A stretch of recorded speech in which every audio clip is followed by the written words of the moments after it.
দর্শক, পবিত্র মাহে রমজান আমাদের সন্নিকটে।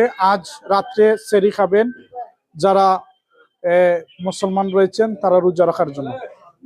আমরা দেখতে পাচ্ছি সুনামগঞ্জের জগন্নাথপুরের কেশবপুর এলাকার বাসিন্দা, বিশিষ্ট সমাজসেবক, বিশিষ্ট দানবীর, যুক্তরাজ্য প্রবাসী জনাব আফতর আলী এবং ওনার পরিবারবর্গের উদ্যোগে এলাকার সুবিধা বঞ্চিত গরিব মানুষদের মধ্যে গরুর গোশত এবং খাদ্য সামগ্রী বিতরণ করছেন।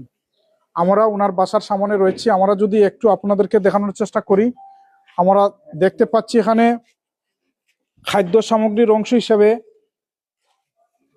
তেল, ডাল, আলু, পেঁয়াজ, সানা অর্থাৎ ইফতার সামগ্রী এবং সেহরি সামগ্রীর যত ধরনের পণ্য রয়েছে সব পণ্য উনি এলাকার মানুষদের মধ্যে বিলিয়ে দিচ্ছেন।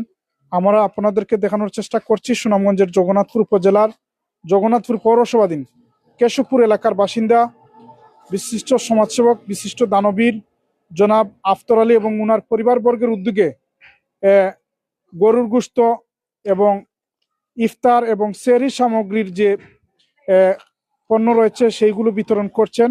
আমরা আপনাদেরকে দেখানোর চেষ্টা করছি। এই দেখেন আপনারা, গরুর গোশত প্রায় শতাধিক মানুষের মধ্যে গরুর গোশত এবং সেহরি এবং ইফতার সামগ্রী বিতরণ করছেন বিশিষ্ট সমাজসেবক, শিক্ষানুরাগী, দানবীর ব্যক্তিত্ব এবং যিনি সব সময় এলাকার মানুষদের মধ্যে, এলাকার সুবিধা বঞ্চিত মানুষদের মধ্যে বিভিন্ন দুর্যোগে, অর্থাৎ প্রতি রমজান মাসের শুরুতে, রমজান মাসের শুরুর আগের দিনে যাতে এক ওয়াক্ত অন্তত পক্ষে গরুর গোশত খাওয়ার মাধ্যমে যারা সেহরি খেতে পারেন সেই ব্যবস্থা করে দিয়েছেন যুক্তরাজ্য প্রবাসী জনাব আফতর আলী এবং উনার পরিবারবর্গ এর মাধ্যমে। আমরা আপনাদেরকে দেখানোর চেষ্টা করছি উনার বাসার সামনে থেকে, যেটি সুনামগঞ্জের জগন্নাথপুর উপজেলার জগন্নাথপুর পৌরসভাধীন কেশবপুর এলাকায়